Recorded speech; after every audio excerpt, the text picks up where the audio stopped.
Historia de la filosofía, por Giovanni Fornero. Volumen 4, 92, parte octava.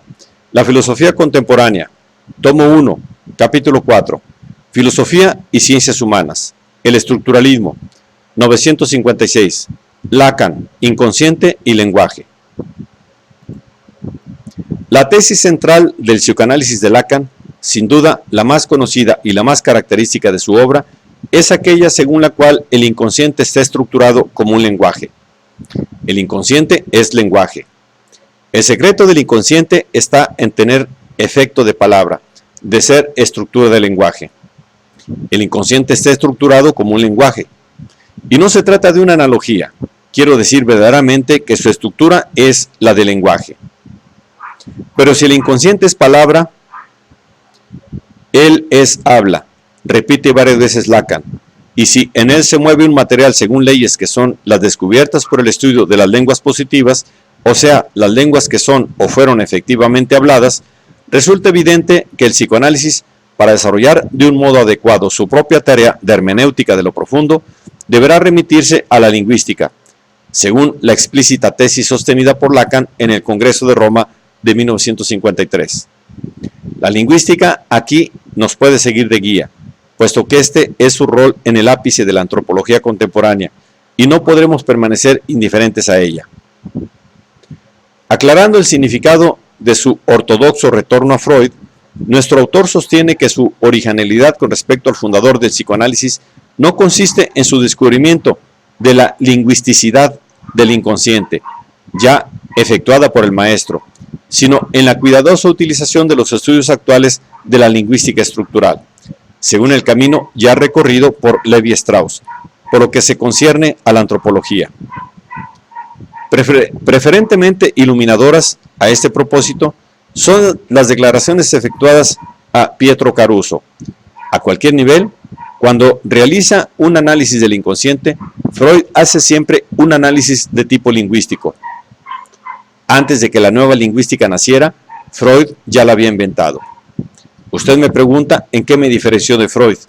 He aquí, precisamente, en esto, en el hecho de que yo conozco la lingüística. Él no la conocía. No ha podido, por lo tanto, darse cuenta de que aquello que hacía era ya lingüística. Y la única diferencia entre su posición y la mía está en el hecho de que yo, abriendo un libro suyo, digo enseguida, esto es lingüística. Puedo decirlo porque la lingüística ha nacido pocos años después del psicoanálisis. Saussure la ha comenzado pocos después de que Freud, en su interpretación de los sueños, había escrito un verdadero tratado de lingüística. Esta es mi distancia de Freud. Aunque el es hable, su discurso, según Lacan, se configura como discurso de lo otro, del término otro, y esta es una de las muchas dificultades de lectura de los escritos. Nuestro autor no ofrece una explícita definición formal, limitándose a utilizarlo en varias acepciones, aunque estrechamente ligadas entre sí. El otro es a veces el orden simbólico y lingüístico en el cual el deseo, para expresarse, está obligado a moverse. A veces el inconsciente, a veces la intersubjetividad, puesta en acto por el diálogo analítico, a veces la madre o el padre, etc. En la acepción freudiana más importante, el otro es por lo tanto el inconsciente en cuanto otro del sujeto consciente. Nosotros enseñamos, siguiendo a Freud, que el otro es el lugar de la memoria, descubierto por él bajo el nombre de inconsciente. En efecto, desde el punto de vista de vida consciente, el es no puede dejar de asumir la forma de un discurso o de un mensaje procedente de otro lugar. El es como lugar del olvido y del remordimiento, y al mismo tiempo como registro de otra memoria. En otros términos, el otro, desde este punto de vista, se configura como la subjetividad impersonal del inconsciente, estructurado por leyes objetivas, agente desde aquí de la ficción del yo. En cuanto recordamos que Freud ya había denominado el inconsciente, o sea, como otra escena, respecto a la escena de la conciencia correspondiente, el es resulta indescifrable para la cotidianidad consciente del sujeto. ¿Cuál es pues este otro? Escribe Lacan con un giro de frase que parece recuperar en clave psicoanalítica la temática platónica y agustiniana del huésped secreto, al cual estoy atado más que a mí, si en los más íntimos pliegues de mi identidad es él quien me agita a mí mismo. Tanto es así que precisamente para descodificar el ignoto lenguaje del otro ha surgido el psicoanálisis, o sea, una ciencia nueva, que es la ciencia de un nuevo objeto, el inconsciente.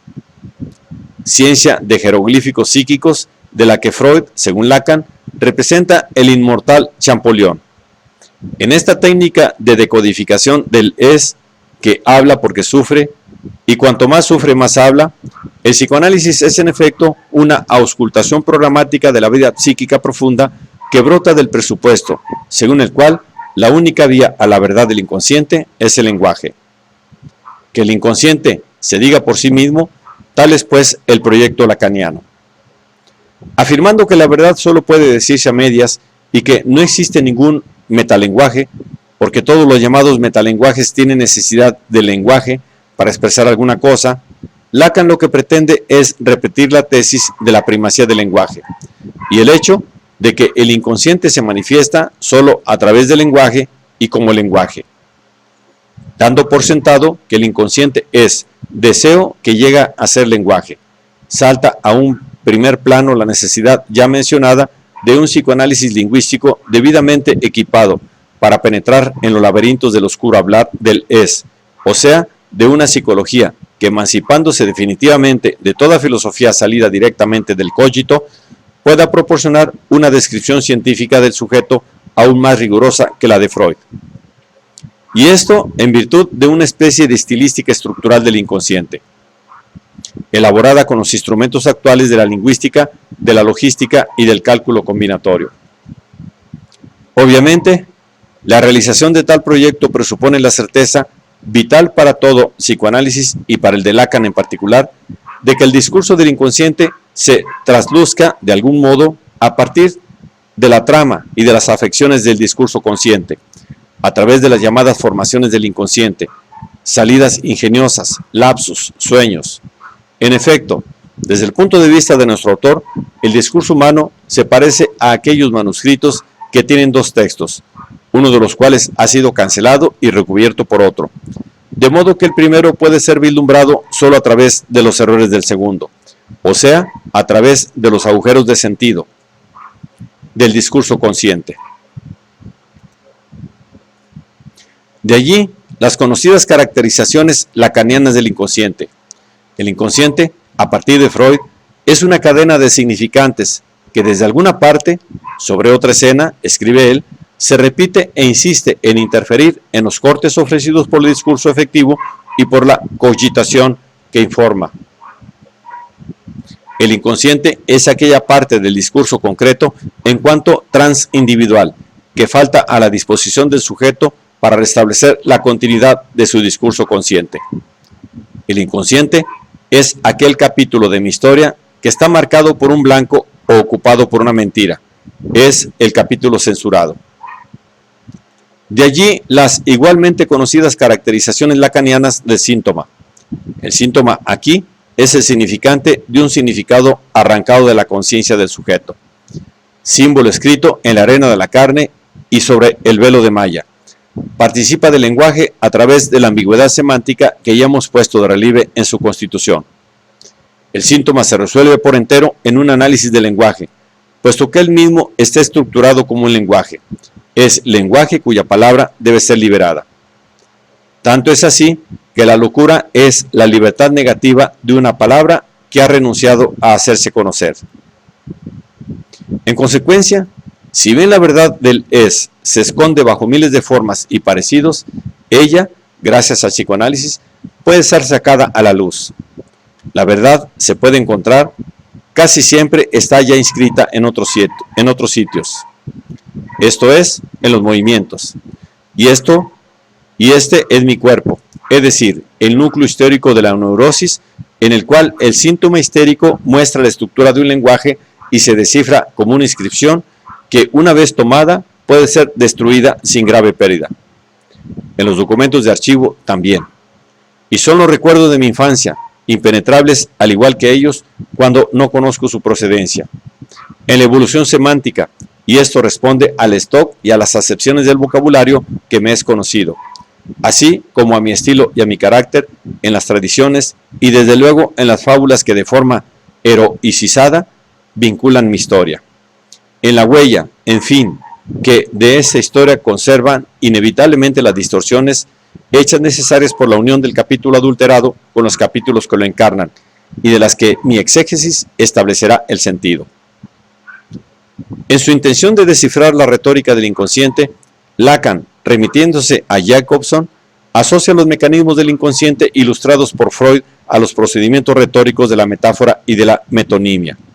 Los mecanismos descritos por Freud, como los del proceso primario, en el cual el inconsciente encuentra su régimen, corresponden exactamente a aquellas funciones que dicha escuela, la lingüística estructural, entiende que determinan las vertientes más radicales de los efectos del lenguaje, esto es, la metáfora de la metonimia.